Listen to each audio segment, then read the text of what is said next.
Assalamualaikum warahmatullahi wabarakatuh. Perkenalkan terlebih dahulu, saya Vina Rizky Alfianilsi dari Prodi D3 Keperawatan semester 3. Di sini saya akan menjelaskan mengenai apa itu hipertensi dan apa itu hipertensi pada ibu hamil. Selamat menyaksikan. Hipertensi atau tekanan darah tinggi adalah peningkatan tekanan darah sistolik lebih dari 140 mm hidrogirum dan tekanan darah diastolik lebih dari 90 mm hidrogirum pada 2 kali pengukuran dengan waktu 5 menit dalam keadaan cukup istirahat atau tenang menurut pengertian dari Kemenkes Republik Indonesia. Hipertensi pada kehamilan merupakan kondisi di mana tekanan darah sistolik lebih dari 140 mm hidrogirum atau tekanan darah diastolik di atas 90 mm hidrogirum. Hipertensi pada kehamilan biasanya itu sering terjadi dan merupakan penyebab utama pada kematian ibu yang melahirkan, serta memiliki efek serius lainnya saat melahirkan. Hipertensi pada kehamilan terjadi pada 5% dari semua kehamilan menurut Kartikeyan 2015. Dan di Amerika Serikat, angka kejadian kehamilan dengan hipertensi mencapai 6-10%, di mana terdapat 4 juta wanita hamil dan diperkirakan 240.000 disertai hipertensi setiap tahunnya. Hipertensi sendiri merupakan faktor risiko stroke dan insidennya meningkat pada kehamilan, di mana 15% kematian ibu hamil di Amerika disebabkan oleh pendarahan intraserebral, menurut Malha et al. 2018. The Guideline Development Group atau biasa disebut GDG membagi definisi hipertensi menjadi hipertensi ringan, hipertensi sedang, dan hipertensi berat untuk membantu dalam penerapan definisi.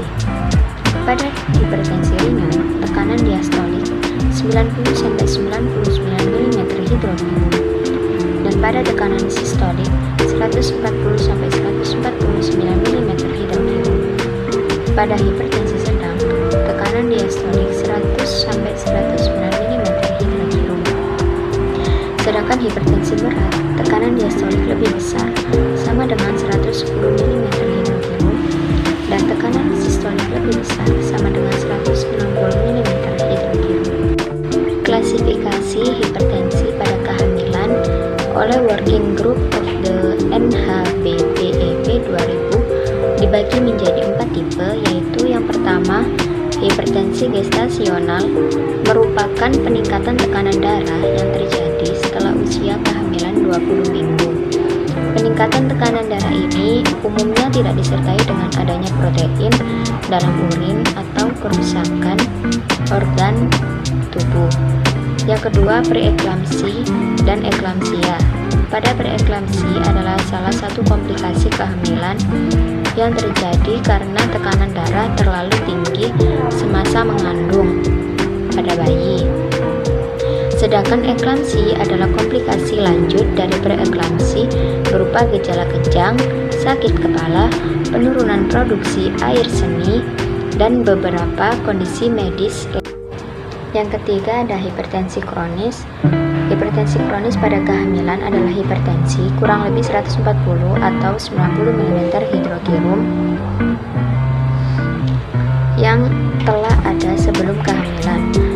Dapat juga didiagnosis sebagai minggu ke-20 kehamilan ataupun yang terdiagnosis untuk pertama kalinya selama kehamilan dan berlanjut ke periode postpartum menurut Kartikeyan 2015.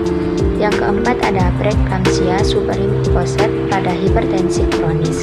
Superimposed preeklamsi adalah preeklamsi yang timbul pada wanita hamil yang sebelumnya telah menderita hipertensi kronik atau timbulnya protein urea kurang lebih 300 mg atau 24 jam pada wanita hamil setelah 20 minggu, di mana sebelum kehamilan 20 minggu tidak ada protein urea menurut Cunningham.